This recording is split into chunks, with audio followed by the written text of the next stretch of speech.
കഥയാണ് ഞാൻ പറയാൻ പോകുന്നത്. ഒരിക്കൽ സൈനബി എന്ന സ്ത്രീ മുത്തുനബി സല്ലല്ലാഹു അലൈഹി വസല്ലം തങ്ങൾക്ക് കുറച്ച് ആട്ടടച്ച് കൊടുത്തയച്ചു. സമ്മാനമായിട്ട് കൊടുത്തതാണ് കേട്ടോ. നബിയും സഹാബാക്കളും സന്തോഷത്തോടെ അത് കഴിക്കാൻ ആരംഭിച്ചു. പെട്ടെന്ന് നബി തങ്ങൾ ആരും ഇത് ഭക്ഷിക്കരുത്, ഇതിൽ വിഷമുണ്ട് എന്ന് പറഞ്ഞു. എല്ലാവരും അത്ഭുതപ്പെട്ടു. നബി തങ്ങൾ ആ പെൺകുട്ടിയെ വിളിച്ചു കൊണ്ടുവരാൻ പറഞ്ഞു. ആ പെൺകുട്ടി എത്തിയപ്പോൾ നബി തങ്ങൾ ചോദിച്ചു, നീ ഇതിൽ വിഷം കലർത്തിയിട്ടുണ്ടോ? ഉണ്ട്, അവൾ മറുപടി പറഞ്ഞു. എന്തിനാ നീ ഇതിൽ വിഷം കലർത്തിയത്? വീണ്ടും ചോദിച്ചു.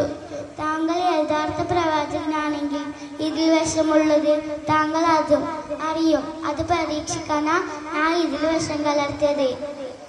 അവൾ കൂസലില്ലാതെ പറഞ്ഞു. ശരി ശരി, ഈ ഇറച്ചി കഷ്ണം എന്നോട് പറഞ്ഞു ഇതിൽ വിഷമുണ്ട് എന്ന്.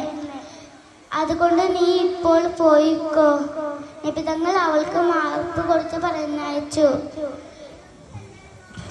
തങ്ങളെ കൊല്ലാൻ ശ്രമിച്ച ആളുകൾക്ക് അപ്പോൾ തന്നെ മാപ്പ് കൊടുത്ത് പറഞ്ഞയച്ചല്ലോ. നമ്മളും അത്തരത്തിലുള്ള സ്വഭാവക്കാരാണ്. ഇതോടുകൂടി എൻ്റെ കഥ അവസാനിക്കുന്നു. അസ്സലാമു അലൈക്കും.